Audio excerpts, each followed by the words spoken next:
Hey,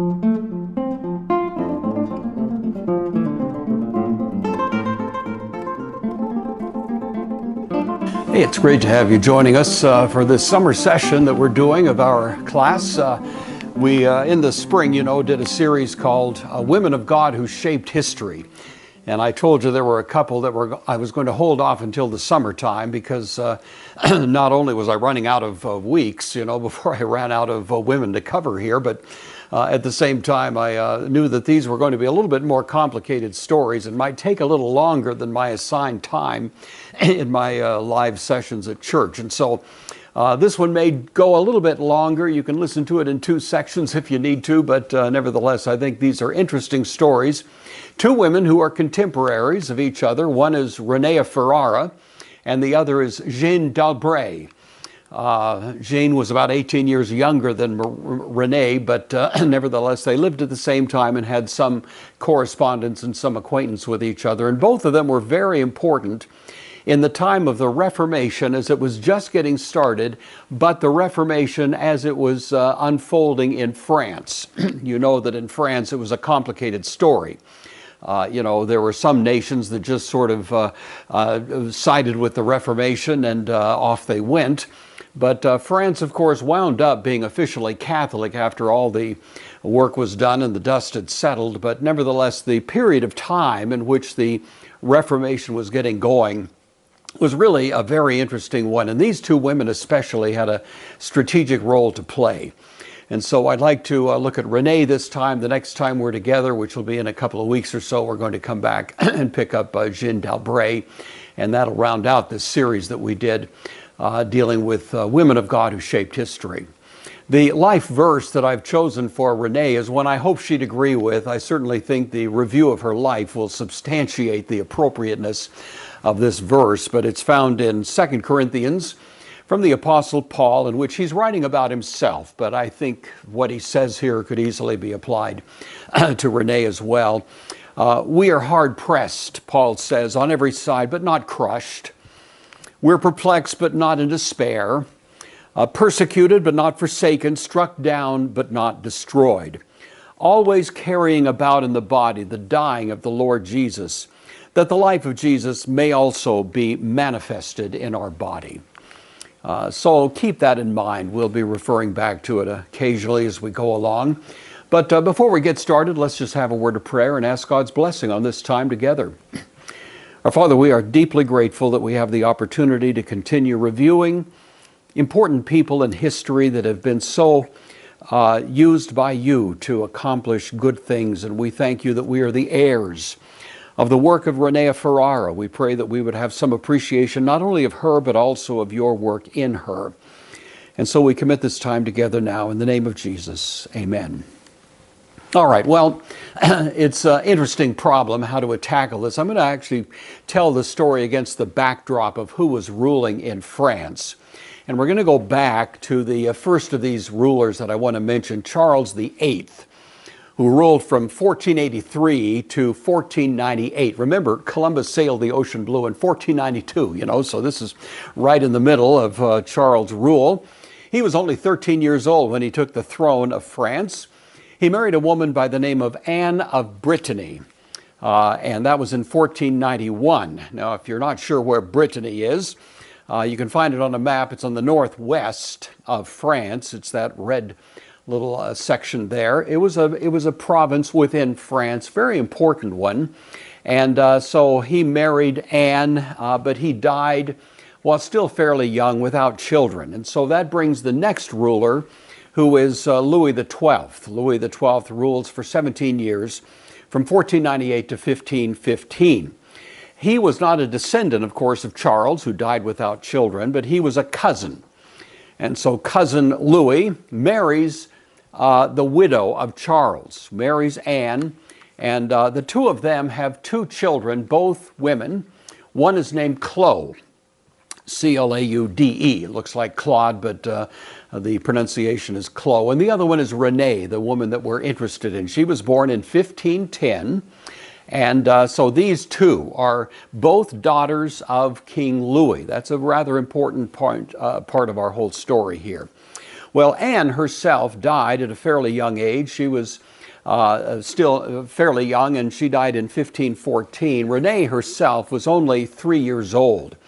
And so Renee was deprived of her mother at a very tender age. There was a governess who basically stepped in and played the role of mother for a couple of years. Her name was Michelle of Soubise. Remember that name if you can. We'll come back to it a little bit later. But she was the governess, and Renee really bonded with her. They bonded with each other, you might say, for the couple of years or so that Michelle had to step in and essentially take over the role of being the mother. Well, as it turns out, Louis himself died only a few months afterwards, and he died once again without any male heirs. And so we have 2 daughters, no sons, and that brings now Francis I. Francis I, who is once again a cousin. And that's a rather important thing. There's several branches to the royal family, and of course it's not a direct descendancy now, but it's a cousin, a relative from another branch of the family that becomes the ruler, and this is Francis I. He was 20 years old when he became king. His sister's name was Marguerite. And she becomes an important person. I know there's a lot of moving parts in this story, and believe me, I'm going to try to make it as comprehensible as possible. But Marguerite plays a fairly important role as we go along as well. So Francis I married Chloe. So married the sister of Renee. That made Francis the brother-in-law to Renee. And so that's her first family connection here. She's connected to Francis I. Michelle de Soubise, who had been the governess, was banned. And that was quite a shock to Renee. She was still just a little girl, and it was rather upsetting to her. The reason that Michelle was banned was because Michelle still was identified with that other branch of the family. And there was a fair amount of competition in the family as to who was going to dominate.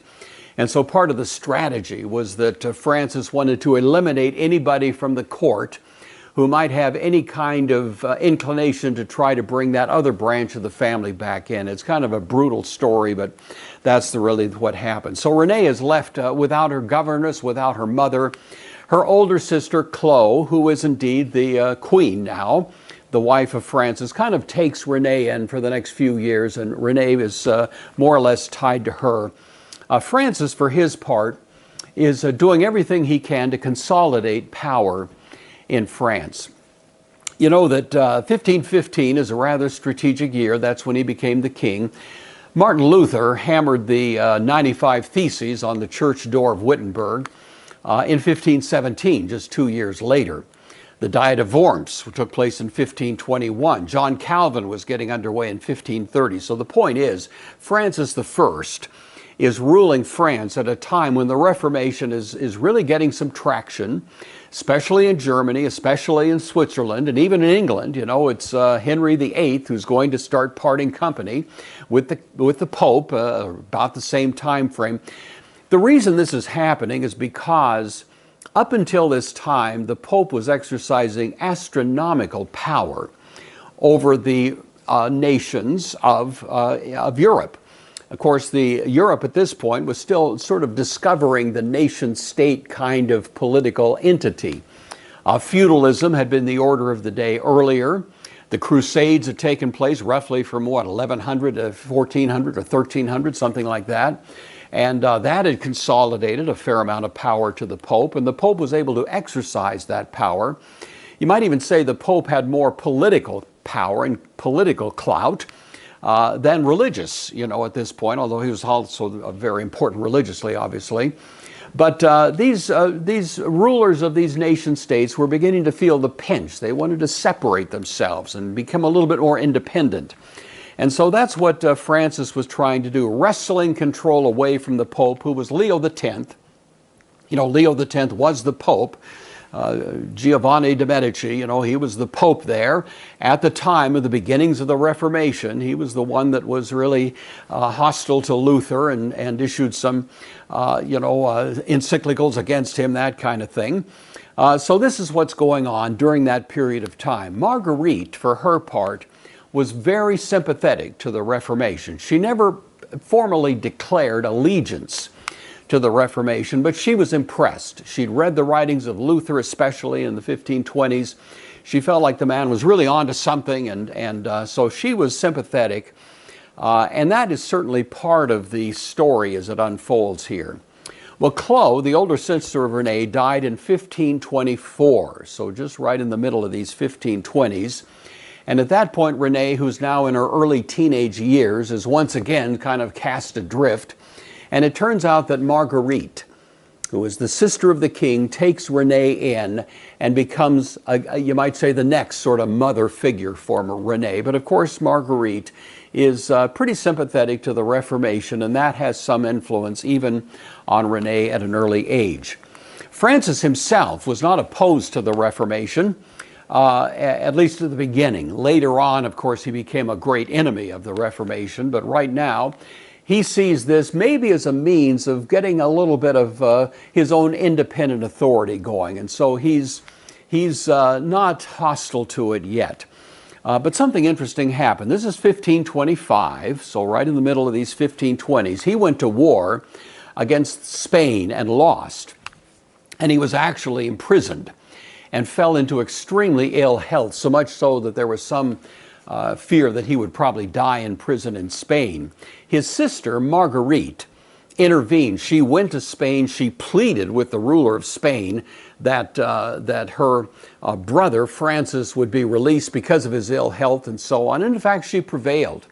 And so Francis was released from Spanish prison, brought back to France. He was so grateful to his sister Marguerite that he said, you know, whatever you want, I'll give it to you, up to half my kingdom, that kind of thing. And so what Margaret requested was that an amnesty would be executed for a fellow named Jacques Lefebvre. Jacques Lefebvre. Jacques Lefebvre was also another who had been touched by the Lutheran Reformation and was really teaching and preaching on behalf of it. Now, he was a humanist scholar. He was a very bright man, an author and so on, well respected. But when he began to side with the Reformation, the Catholic Church turned its guns on him and basically pronounced a ban, and he became a wanted man. And Marguerite, I should say, really took him in and made sure that he was able to escape. And he went to Strasbourg and was hiding out there. But as a result of this, amnesty was granted, and he was able to come back to France. And he actually went to Navarre. Now, I haven't mentioned Navarre yet, but Marguerite marries Henry II, who is the ruler of a province called Navarre. And Lefebvre goes there and becomes an educator to the children, including Renee. You see, so Renee has gone to Navarre. Navarre, if you're wondering, is to the southwest. So we had Brittany, northwest of France. Navarre is an independent province here. It's situated, you can see, strategically between France and Spain. And so it was rather a significant location. It had some kind of clout just because of its strategic position there. And that's where Marguerite winds up marrying now her husband, who is the ruler of Navarre. Now, the family name of the rulers in Navarre was Bourbon. All right, no connection to the bourbon drink, but that was their name, Bourbon. And so that's important because as time goes on, there's going to be a fair degree of, in some cases, bloody conflict between two families, royal, that is noble families in France, over religious issues.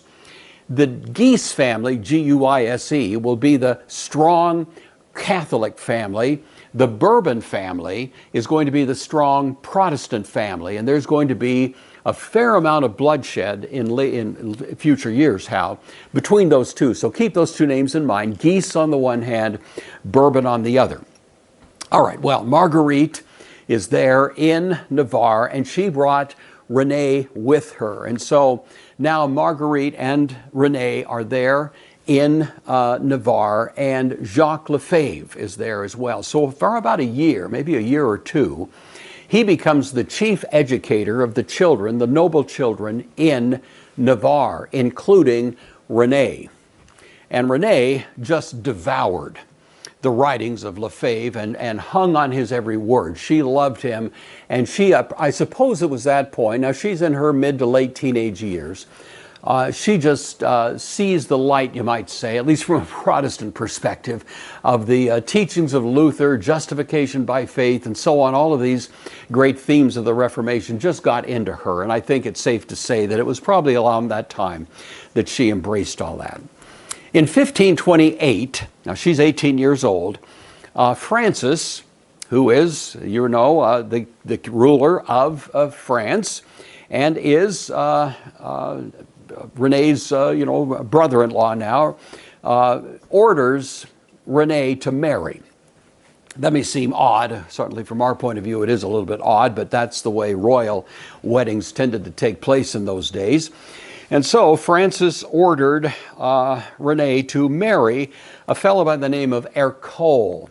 Now, Ercole was the Duke of Ferrara, and Ferrara is now to the southeast. I think probably what's going on in the mind of Francis is he's again trying to consolidate his own power. And he knows that Renee could be a threat.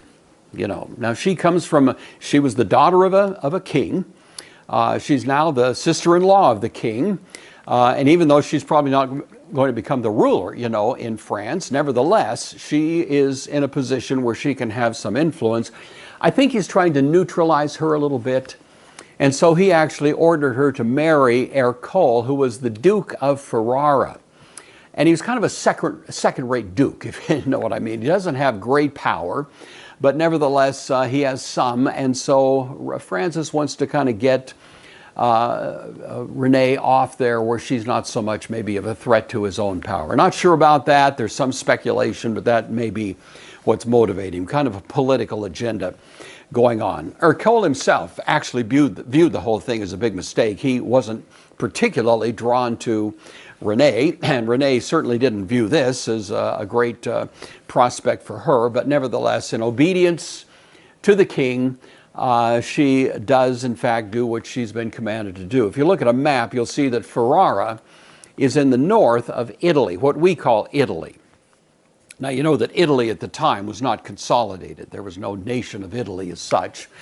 There were a lot of little provinces and so on. It was Victor Emmanuel, you may recall, many years later, that finally created the state of Italy. But Ferrara was a province to the north of that Italian peninsula.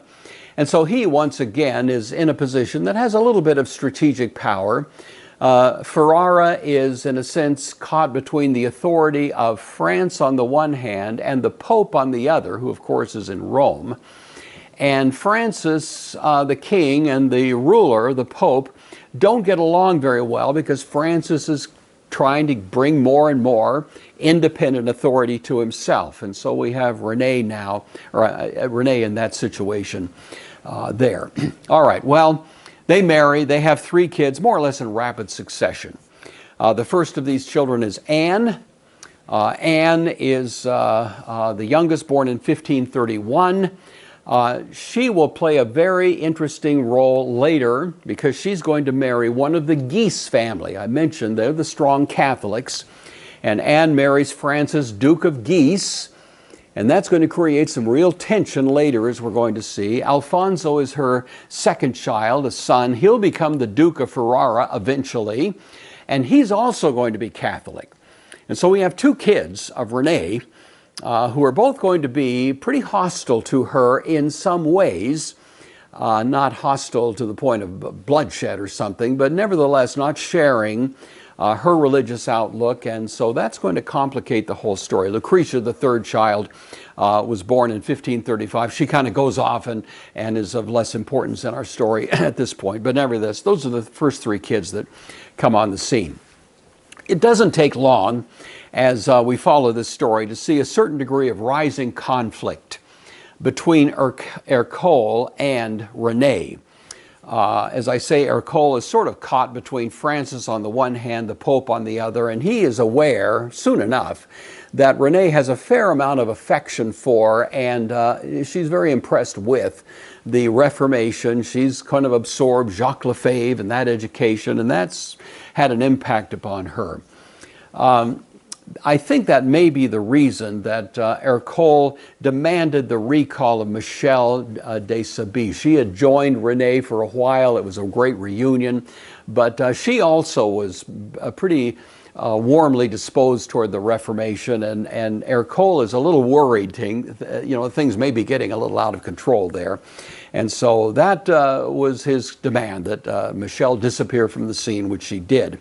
Renee was very upset. She was very indignant about this, viewed it as a little bit abusive, and nevertheless, there wasn't much she could do about it. There was a bishop who happened to be there, and he was commenting on a variety of things in Ferrara, and he made a passing note in a letter concerning Renee.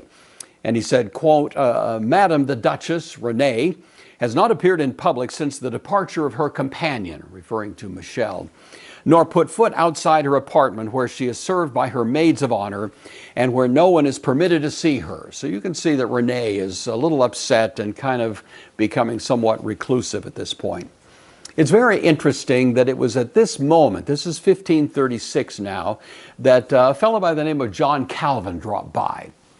Now, we've told the story of John Calvin on other occasions, so I'll just give you the high points here. But, he was kind of identified in France, under Francis, as an advocate of the Reformation. And by this time, Francis has more or less parted company. I said earlier he was somewhat sympathetic to it, but by this time he's decided that it's safer to stay in line with the Catholic Church. And so when Calvin was identified as being tied to some kind of reforming effort, along with an associate of his named Nicholas Kopp, the two of them basically had to escape. Calvin escaped from France dressed up like a worker, kind of a blue-collar guy, and sneaked out the gate and was able to make it. He was on the lam for a while, but eventually in 1536 wound up for about a month in Ferrara. And during that time, he was welcomed by Renee. He was a humanist scholar. He was a person with whom she would have a lot in common. He spent about a month there. He came under an assumed name, Charles d'Espivy. And so that was always the name that he went by in his correspondence over the years with Renee. But they spent about a month in conversations together, that sort of thing. And it was purely platonic, of course, but it was there for about a month. And then Calvin went off and eventually wound up in Geneva. But the friendship that was formed lasted a lifetime. And there's a huge amount of correspondence that goes on between Calvin giving counsel and advice to Renee, and Renee seeking counsel through letters. There's a whole lot of letters that are extant, that have been published and are very interesting reading. But anyway, that kind of sealed the deal, I think, with Renee. Meeting John Calvin now, this is 1536, so the Reformation's been going for about, 15 years or so. Calvin has a little bit of a different perspective than Luther, but by and large, they share much more in common, of course, than any points where they differed. And I think Renee finally was really persuaded of the Calvinistic view to theology and to the Reformation. Theodore Beza was a close associate of Calvin, and he writes concerning this connection between Renee and Calvin, quote, when the Lady Duchess of Ferrara, that is Renee, saw and heard Calvin, she knew of whose spirit he was. And as long as he lived, she remained for him a special instrument of God, faithful in love and devotion. All right, so that's 1536. The next several years, Renee is becoming more and more conspicuously loyal to the Reformation, particularly the Calvinistic side of it. Calvin eventually winds up in Geneva and is gaining a reputation there. And Ercole is just about had it, and he does something rather interesting. He actually exiled Renee. So sends her off about 15 miles out of town to a place called Consondolo Castle. And his hope is by putting her there, he can just cut her off from all of these critics of Roman Catholic thought that are swirling around in Ferrara. What actually happened was that Renee, now out from under Ercole's constant daily supervision, is able actually to surround herself with a lot of friends of Calvin and friends of the Calvinistic Reformation, so I'd say the plan kind of backfired on him. But anyway, Renee, who was a bit of a student, she was a serious, very intelligent woman, found time to study, to send and receive letters, and in some ways I think she may have kind of enjoyed, that time at Consondolo Castle. The first major letter that Calvin wrote to Renee was when she first arrived there, and it's a wonderful, warm, encouraging letter with a lot of substance in it, and other correspondence takes place. Well, that's 1541. The next year, 1542, is rather strategic. There's a guy that comes along named Ochino, who was very much aligned with Calvin, was preaching here and there throughout Europe, wound up in that vicinity and preached actually in Ferrara. These are not authorized sermons. He just kind of got up on a soapbox, but he was a very powerful speaker and was getting a lot of sort of attention and having some influence. And the Pope at that point actually is issued a sort of an arrest warrant against Ochino, summoning him to go to Rome and stand trial for heresy. Everybody knew that there was somewhere around 100% chance, that if Ochino wound up in Rome, he would be burned at the stake. That was pretty much a given. There were others that already had been, and that was kind of the way the church was dealing with dissenting voices. Renee was aware of that, and she liked Ochino, and so she actually took him in, hid him, you might say, and then was able to spirit him out of Ferrara, and he was able to make his way to Geneva, where he stayed for years to come. Calvin welcomed him. He was a well-known fellow, actually made him a pastor of a refugee church there in Geneva. And so Renee had really helped out, one of these characters associated with the Reformation. He was not the only one. There were others, and that's how Renee is getting a little bit of a dubious reputation as time goes on, because even though she's sort of, on the face of it, kind of trying to maintain sort of a neutrality, not trying to become much of a sort of controversial character, nevertheless, she's doing these things under the surface that really are beginning to get some attention. It put Ercole in a tough position. Because he has a wife. He wants to be on the good side of the Pope. He doesn't want to have a problem there, and he's trying to navigate his relationship to Francis, and all of this is complicated, and he's a politician, and he's trying to play this to his own advantage, as politicians tend to do. And so anyway, he's in a tight spot, and he's trying to figure out what to do. And he thought maybe the most likely strategy that he could come up with would simply be to invite the Pope to drop by Ferrara. I mean, what could go wrong, So he's not that far. I mean, Rome is just a little south of where he is. The Pope travels some, and he thought, well, the next time the Pope is going to be heading somewhere in Europe, maybe he'll just drop by and spend a few days in Ferrara, and maybe while he's there, he can talk some sense into my wife, because Ercole is getting more and more of a problem dealing with his wife and the reputation she's developing. And so that took place. It was in 1543 that the Pope actually shows up in Ferrara. Ercole figured out a way to have Renee sit right beside the Pope at some public entertainments, and he was hoping that they could sort of hit it off and have a little bit of a friendship, and maybe the Pope could talk some sense into Renee. Well, Ercole was probably, not expecting what would actually come out of this. For one thing, the Pope turned out to be a little bit more critical of Ercole than he was of Renee. He said, this is ridiculous having her exiled out there 15 miles out of town. This is a scandal. You need to restore your marriage. That was the first thing he said. But also, he had private meetings with Renee afterwards, and he really liked her. The Pope, this is Paul III, really thought she was a great person. And Renee was very cagey. She never lied, but at the same time, she wasn't telling the whole truth, you might say. She was very demure, she was very polite, very pleasant, very respectful of the Pope, and the Pope just said, I don't buy all of these rumors I hear about you. And so anyway, what the Pope did was a really interesting thing, and it plays a strategic role later.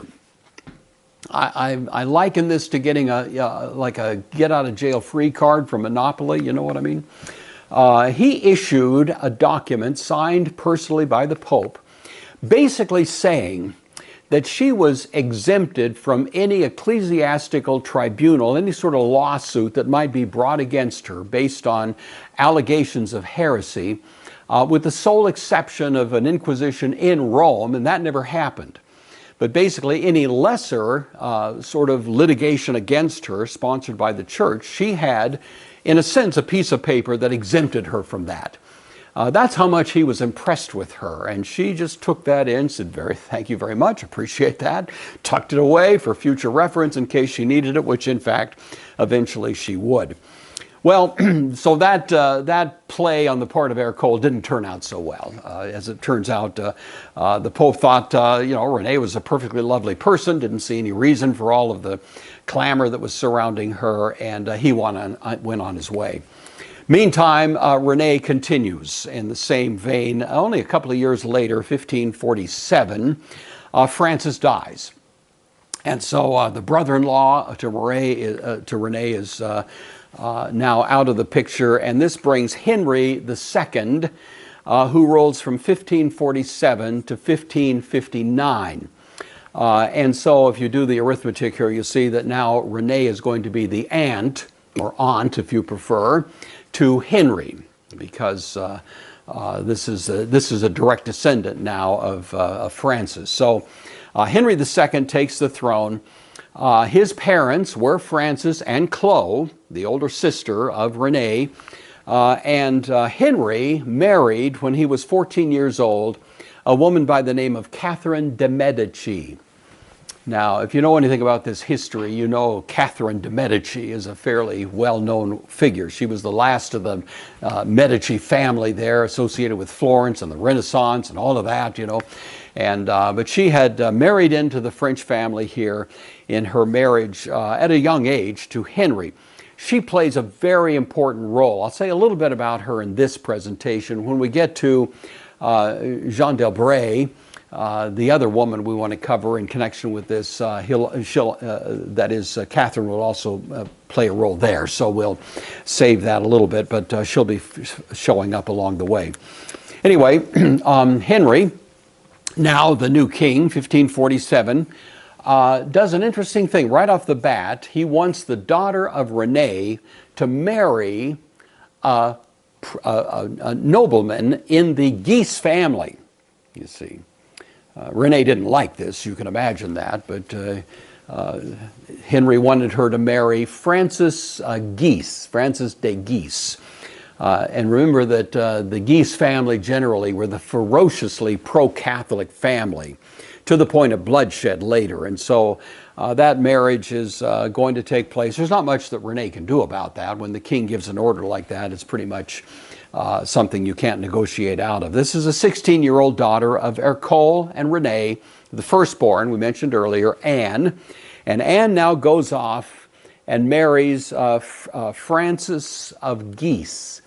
I know some of these names can get a little confusing, but you're doing fine, so just hang on here. So anyway, Anne now is sort of, gone over to the other side, not by choice, but this is just simply the way the commands of the king came out. And so in late September 1547, she's delivered over to the French family, the Guise family there in France. Renee, of course, was brokenhearted on several fronts. First of all, she's hated to see her daughter just lost to her. I mean, off she goes into a French world of French nobility, the French family, and her opportunity to see her 16-year-old daughter is going to be greatly curtailed from this point on. But I think even more grief came to Renee because, of course, at this point, as you can imagine, she sees, really the handwriting on the wall that Anne, who's been raised fairly sympathetic to the Reformed view, is now going over to this family, which is really openly hostile to Reformed thought. Renee herself is precipitating rising concerns about her. The chief inquisitor from Rome in France is getting more and more rumors about Renee. The Pope, however, remains convinced of her innocence. This is still Pope Paul III. And so no action is taken against Renee at this point because the Pope, simply won't permit it. But the cardinals in France and others are beginning to foment more and more hostility toward Renee. Many accusations are floating around. Renee's aware of that. And, she does what she can to defend herself. I think probably one of the greatest gifts of Renee was the gift of not being overly, conspicuously, overtly partisan. In her heart, she was certainly convinced of the Reformation view of things, and especially the Calvinistic view. But at the same time, from the point of view of her political position and influence, she really did kind of stay in the middle course, not openly pro-Catholic, not openly pro-Calvinistic, kind of there in the middle, trying to be as much as possible kind of a down-the-middle moderate, you might say.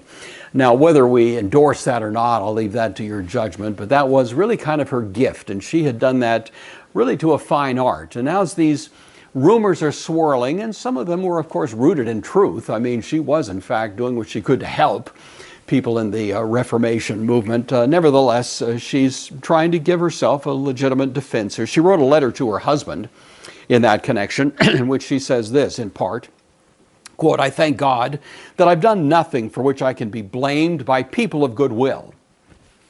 My confidence is in God and none other. My life and that of my companions is witness enough to those who wish to blame me. I know their malevolence is turned toward me as much as they can injure. The little people are regarded by God as the greatest and often the better. Jesus Christ said that the merciful will obtain mercy. He does not want me to ask mercy for any who don't deserve it. It's better to obey God."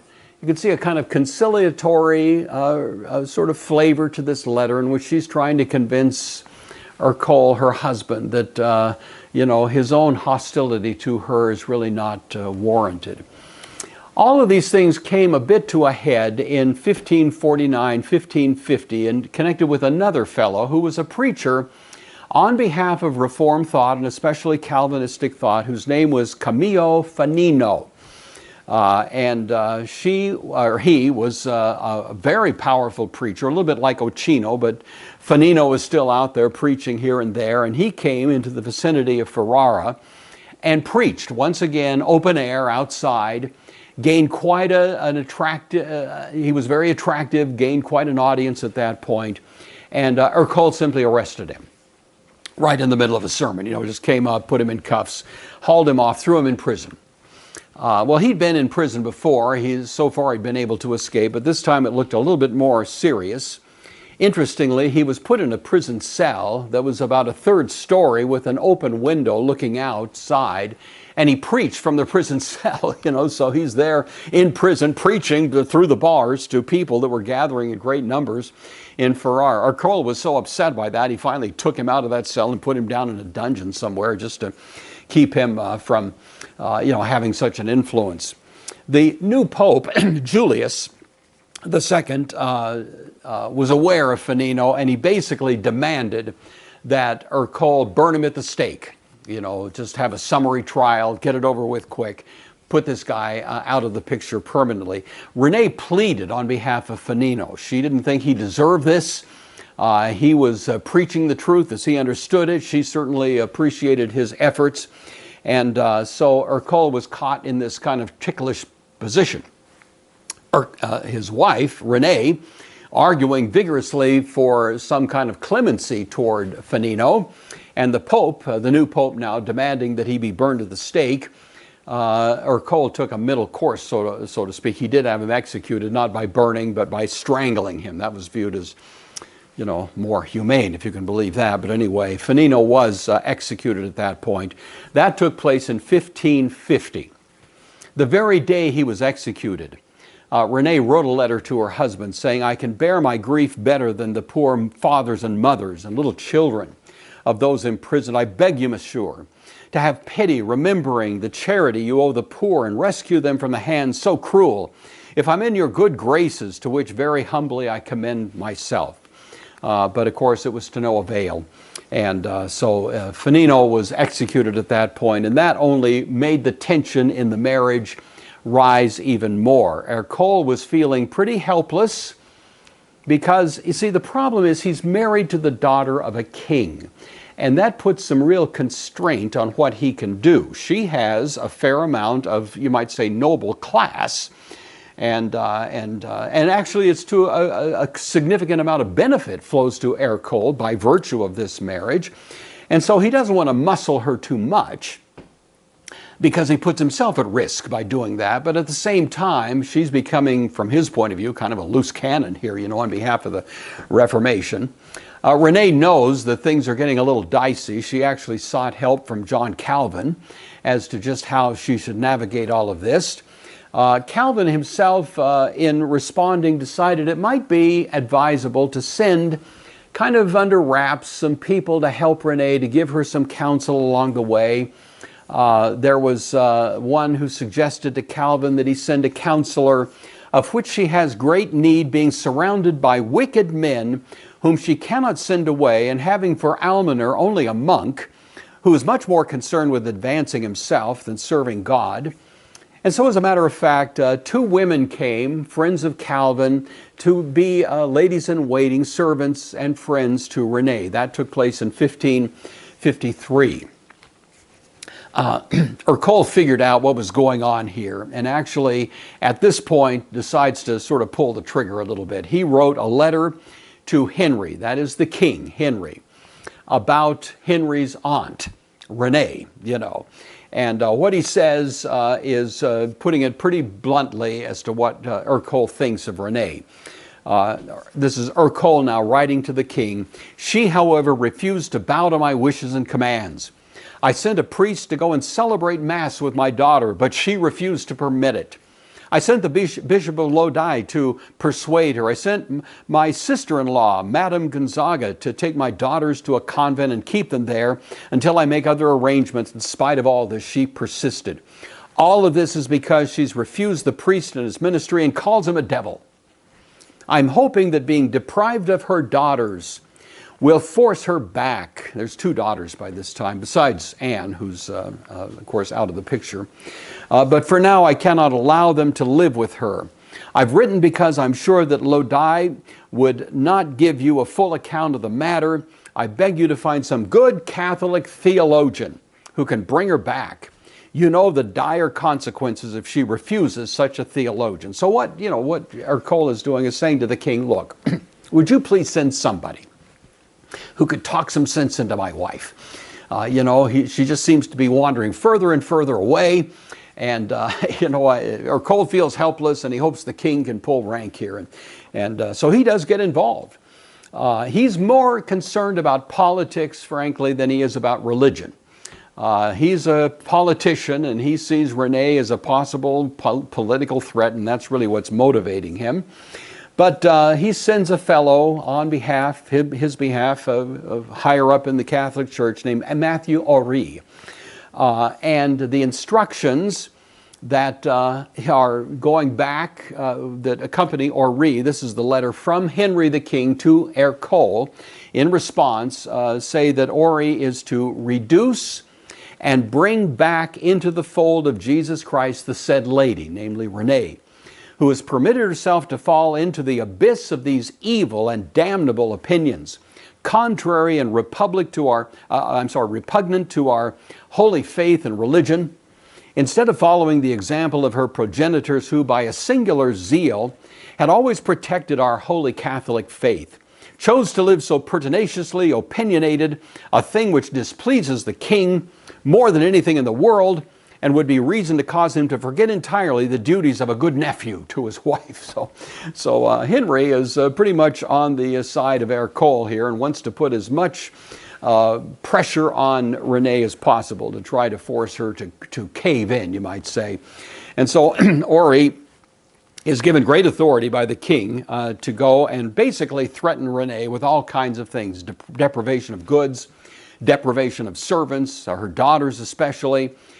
He left Paris in 1555 with a letter from Henry to Renee. So this is the king writing to his aunt Renee now, and he expresses in this letter the grief that he feels because she's wandering from the Catholic fold, and the joy he would feel if she would return to it. And at the same time, he told Ori that he told her that Ori was authorized to use as severe measures as necessary in persuading. You know, if you can't win an argument by sweet reason, then you just start pulling out the instruments of torture, so to speak. It didn't come to that, but it's that kind of thing. Anne, who's married to Francis Guise, of course, knows about all of this. She was very sympathetic of her mother's predicament.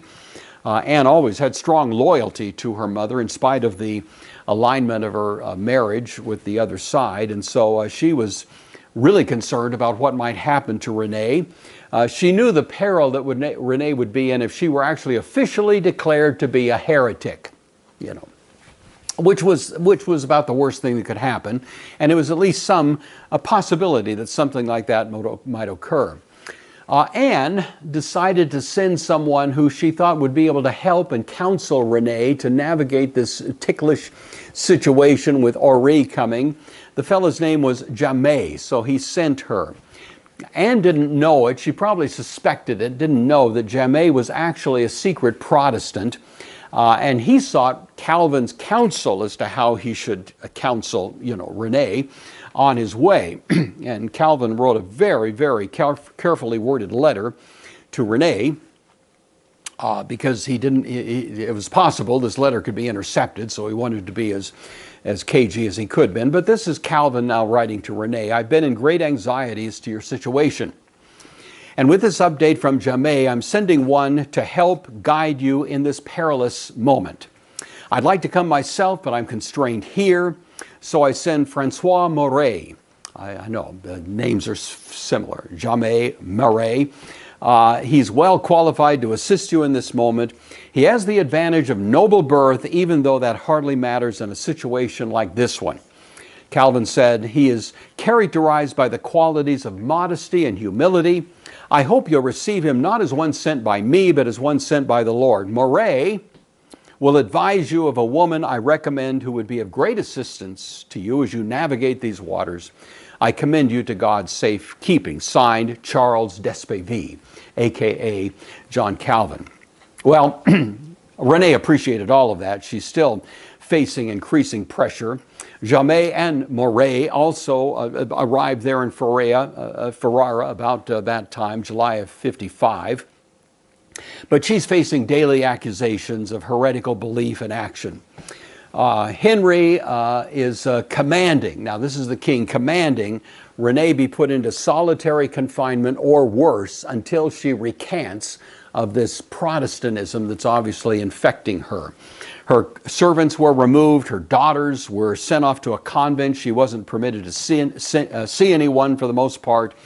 And the onslaught was kind of taking its toll. This was really brutal treatment for her. She was encouraged some by these that had been sent by Calvin, but nevertheless she was feeling the pressure. Renee was eventually formally accused of heresy. This was in September of 1555. Accused of heresy could have some very negative consequences. It could mean imprisonment, total deprivation of possessions, never seeing your daughters again.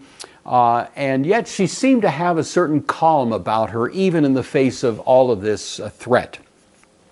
There was an ambassador from Florence to Ferrara named Babi, who wrote a lengthy letter back home to his boss, but he has a short paragraph describing Renee in which he says, she's a very gentle lady of good spirit, but so plunged within the abyss of error that she would suffer 100 deaths rather than be drawn out. Cole is in a quandary. He was hoping Ore would be able to persuade her but all of a sudden it dawns on him that Ore's, may actually wind up concluding she's a heretic. And the problem, you see, Ercole has is if that is the outcome, that's not only going to be hard on Renee, it's going to be almost as hard on Ercole. Because Renee had a fair amount of wealth at her disposal. She's the daughter of a king. She's, French nobility. And if she's declared a heretic, then the cost to Renee, or to Ercole, is going to be staggering. So he doesn't want that. He doesn't want her declared as a heretic. He just wants to talk her back into the fold here, So what he did at this point, we don't know exactly. It's hard to say. He actually burned some of the documents that reflect the strategy he took up at this point. This is the point where Renee kind of played her gambit, though. Ori was closing in on her. He was threatening her. He was making all kinds of accusations. And it was at that point that Renee said, oh, by the way, Mr. Ori, let me show you what I have from Pope Paul III. And she showed him this document, which essentially said that she was exempt from any judicial procedure sponsored by the church against her unless it was taking place in an inquisition in Rome. And that was not what this was. Ori took a look at that document and his face kind of turned white. The blood drained from it, in other words. And oddly enough, he just disappears. All of a sudden, he realized that he was a little bit out of his depth here, making threats that could come back on him in a much more dramatic way than he had anticipated. And he just disappeared from the scene. He shows up much later somewhere else, and it's like this never happened. So Renee knew how to play her cards, and at that point, that was her ace in the hole that got her out of that particular ticklish jam. Nevertheless, it was taking her its toll. And at this point, something ambiguous happened. Many people would say that Renee just caved in. She was being deprived, almost like solitary confinement, a miserable existence, and for whatever reason, she did the minimal that she needed to at least break this kind of constraint that she was in. It was reported to Ercole. Ercole took a victory lap. He thought he'd finally won the day. Renee was coming back to the fold. He kind of over-celebrated this. He threw a big reception, said Renee had finally rid herself of the influence of the reformers and so on, that he, Ercole, had persuaded her to return to the Catholic faith. Calvin, when he first heard of it, was grief-struck. He said, I've received sad news, unfortunately too true, that the Duchess of Ferrara, vanquished by threats and by fear of opprobrium, has fallen away. Constancy is a rare virtue among the princes of this world. I think he thought better of it later, but at this point he's just putting kind of a realistic spin on this. Interestingly, even though what she did at that point, it is a little bit ambiguous what it was. I don't know. It may have been a little bit of breach of her integrity there, but one way or another, she didn't stop her practice. So even though she was able to get free from this kind of solitary confinement, she kept providing safe harbor to people on behalf of the Reformation. She keeps providing as she can in various ways. In 1559, the Pope declared a crusade. That may seem odd. The Crusades were basically over in the 1300s, but this was a new crusade, not against the Islamic world, but against Calvin and Geneva. And that's how tense things were becoming in the world at that time. Henry died in 1559. It was not supposed to happen. He was still a relatively young guy. They were having just a pure public entertainment, a kind of make-believe joust. But the make-believe joust turned out to be lethal for Henry, and so he died. And that brings now Francis II, who only rules for about a year, 1559 to 1560. You may know the name Francis II if you've studied this period. He is the one who wound up being married to Mary, Queen of Scots. And there's a whole story there, of course, Queen of Scots and the Guise family. She was of the Guise family, and so that's kind of a side part of it. Doesn't play much in our present narrative, but nevertheless, that's the Francis we're talking about. He had married Mary Stuart of the Guise family, 15 years old. So Francis II only 15 when he took the throne. He was the oldest son of Henry, who had just died, only 15. He was absolutely under the control of the Guise family, and so they simply told him what to do, and he did it. And that was the beginning, really, of the ruthless violence, you might say, against what they were now called the Huguenots in France. Ercole, the husband of Renee, himself dies the same year, 1559. He had given so much grief to Renee, and he's out of the picture. I don't know how many tears Renee shed over that. It's hard to say, but she was present at his deathbed, giving him consolation in the last moments of his life. And Ercole, as he was dying, made her promise that she would free herself from heresy, meaning from the Protestant Reformation, and she gave her promise. That riddled her conscience later, and she sought Calvin's counsel concerning that, but it's a dying man, it's her husband, and she just felt like her hands were tied, and so she made that promise, and he died. That brings her son Alfonso. He's been living in France. He's been very much under the influence of the Catholic Church. He doesn't like what his mother's been doing. He loves his mother, but nevertheless, he's hostile to the position she's taking. He comes and becomes the new Duke of Ferrara. And he makes it pretty clear to Renee that she either needs to get in line, even though she's the mother, he's the Duke.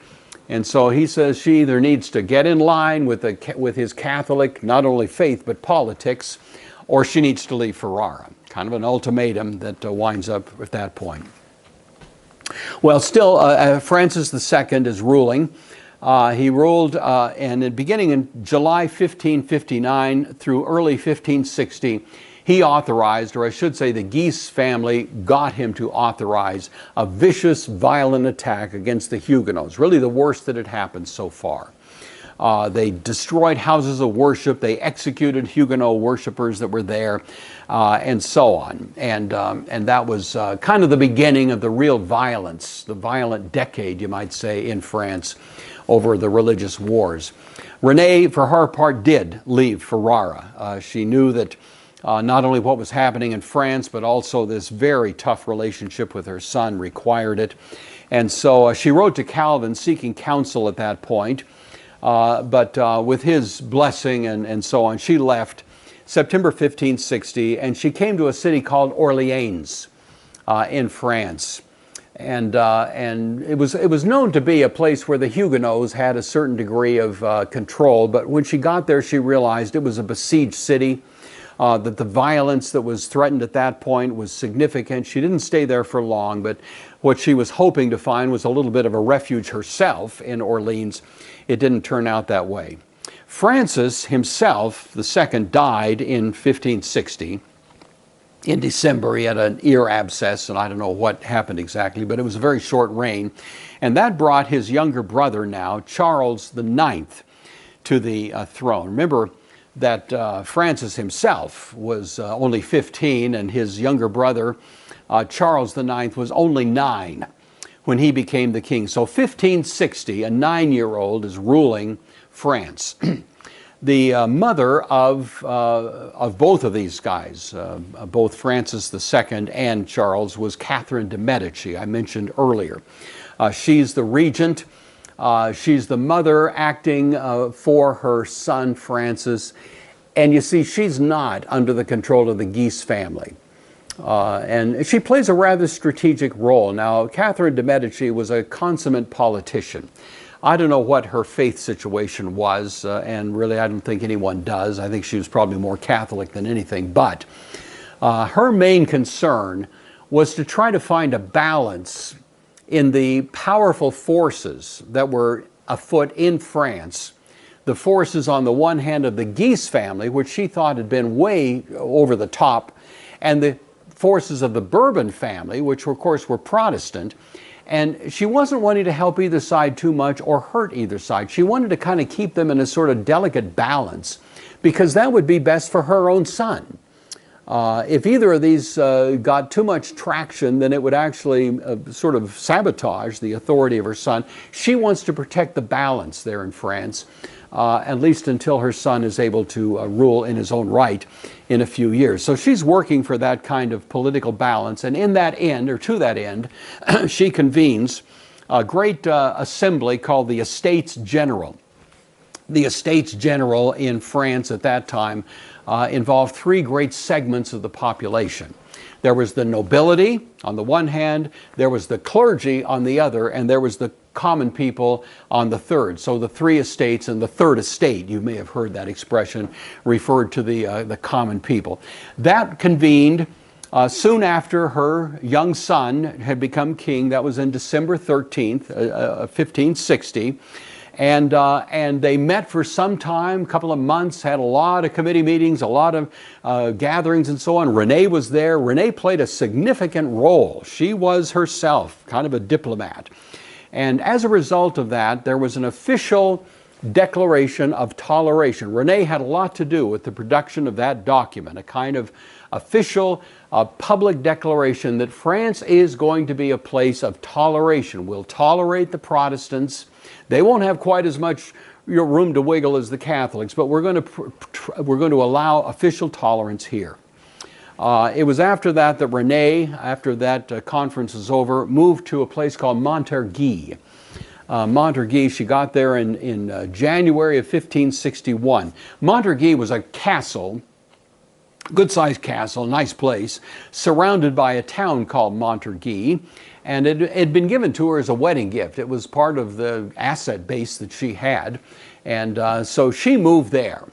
The city was officially Catholic at this point, but she, because of what had happened in the Estates General, announced toleration in the city of Montargis, that there would be a permission for Catholics to worship and Protestants to worship. And so she established a little enclave, you might say, of toleration there at that point. That continued pretty well for a few months into the next year, but March of 62, in kind of an unprovoked action, the Guise family, led by Francis, remember the husband of Anne, simply attacked, this is at a place called Vassy, attacked a group of Protestant worshipers, and as a result, it triggered widespread violence across France. This is the first of 8 identified religious wars that took place over the next 15 to 17 years in France.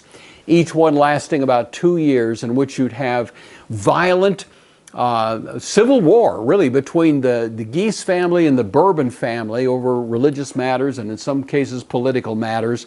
Then they would end and there'd be a little bit of peace and then another war. And this is the first of 8. It's the one in which Renee had the most strategic role. She was there at Montargis, and she opened the castle, this is very typical of her, to anybody, Catholic or Protestant, trying to escape the violence. Refugees came there from both sides of the fence because both of them were exposed to peril as a result of the ongoing conflict. So she offered protection for both sides. Montargis, therefore, became a target of attack, and Francis, who was the husband of Anne and a strong, fighter on behalf of the Catholic Church, launched an attack against Montargis.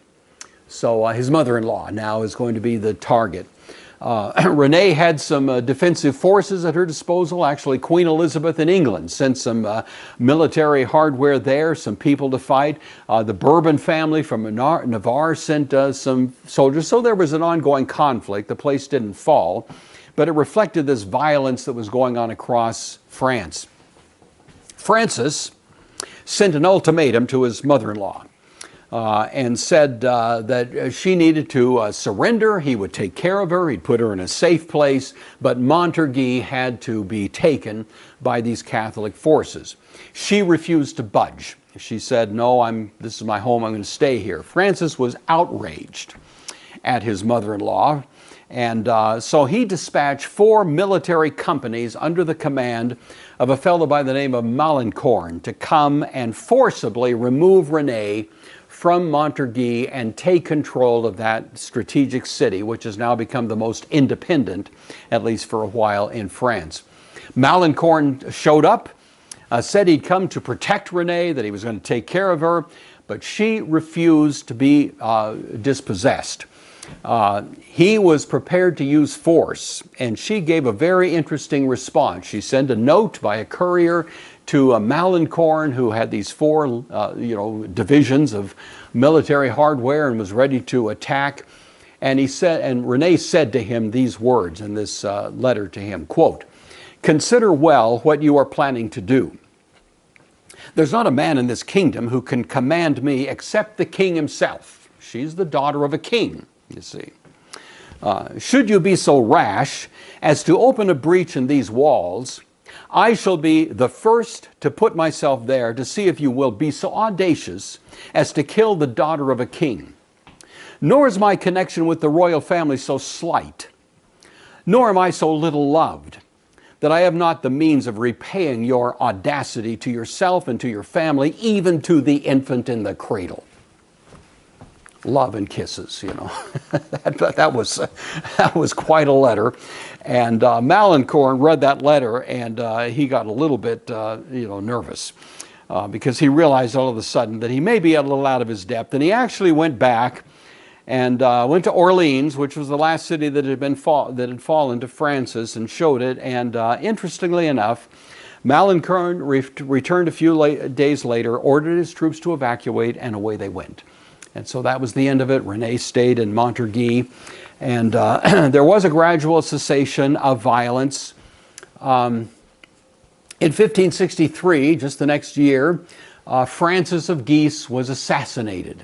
This is the husband of Anne, the son-in-law of Renee, but now he is killed on February 8th, 1564. He had been repeatedly threatening the Huguenots. Many of them saw this as God's judgment against him. The alleged assassin was captured and tortured into saying that he had been paid and sponsored by the Huguenots to do this. Now, we don't know if that happened or not. It was a confession under torture. But in any event, that was the end of Francis, and there was a period of peace for 3 or 4 years before the next civil war. Renee at this point is able to stay in Montargis. She's able to continue to oversee these refugees who are there and provide for others. And she really is a model, you might say, of kind of an advanced vision of religious toleration. She's willing to let Catholics worship as Catholics, Protestant worship as Protestants, and so that continues for some time. Calvin wrote to Renee in 1564 the following letter. This is one of many, but it's rather interesting to note. He says, "I know, madam, how God has strengthened you during the rudest assaults, and how by God's grace you have courageously resisted all temptations, not being ashamed to bear the opprobrium of Jesus Christ, while the pride of his enemies rises above the clouds. I know also that you have been, as it were, a nursing mother to those poor, persecuted brothers and sisters who did not know where to go. I know that a princess, considering only the things of this world, would have been ashamed and taken it almost as an insult that her castle should have been called God's hostelry." Catherine of de' Medici is still trying to balance power. She's walking a tightrope for several years. Violence happens here and there. The next civil war is later in that decade, around 1567, 68. Renee is less involved in that one. In 1572, we have this momentous event. You've heard of it, the St. Bartholomew Day Massacre. And that becomes one of the most grotesque and horrible actions against the Huguenot population there in France. And Renee, who had been in Paris helping Catherine de' Medici try to keep a balance, has to flee back to Montargis, and that's where she arrives. Another peace was signed in France in 1573, but it was only a few months later that Renee herself, she's now 64 years old, became seriously ill. She never recovered from that illness, and she died in 1575, presumably of pneumonia, on June 15th. As I say, she was 65 years old. It's a remarkable career. She was a real diplomat. She was a woman of wisdom. She was a woman of principle. She knew how to play her political position all right, but I think inspiring most of that within it was her devotion to Christ and her devotion to her Christian faith. And so she really became a model, you might say, of that kind of religious toleration that eventually became the order of the day in the United States and elsewhere. But at that point, it was still kind of an unknown quantity to stand for something like that. And I think the very model that she represents qualifies her to be a woman of God who shaped history. A historian reviewing her life sometime later, named Barton, says this of Renee: "Perhaps she was truly a Christian Protestant, but ecumenical, beyond Calvinism and Catholicism alike. Though she took John Calvin as her spiritual guide, he was not her director. She refused to follow blindly, refused to hate in the name of religion. She questioned doctrine and dogma, leaving surmise and supposition to theologians, responding to human need, attempting always to be one of those peacemakers called the children of God." I was mentioning at the beginning, I think the verse that probably captures her life well is Paul's comments, "We're hard-pressed on every side, but not crushed." She certainly was hard-pressed on every side on multiple occasions. Perplexed, but not in despair. Sometimes she was confused, not sure what to do. She sought advice very often from Calvin. Persecuted, but not forsaken. She was persecuted, threatened with virtually the loss of everything, and yet even then I think she sensed God's presence with her. Struck down, but not destroyed. Certainly had something of that going on as well. Carrying about in her body the dying of the Lord Jesus, that the life of Jesus also might be manifested in her body. So that's Renee of Fererra. I hope you've enjoyed that little recitation of her life and her influence. Next time we're together, I expect it'll be in a couple of weeks or so, we're going to take up the story that is contemporaneous with Renee, Jeanne d'Albret. She's a Bourbon. She's there in Navarre, and we'll see how their lives intersected a little bit in this same drama as it unfolded there in France. So until then, thanks for joining us. I do appreciate it very much. And until next time we're together, may God richly bless you.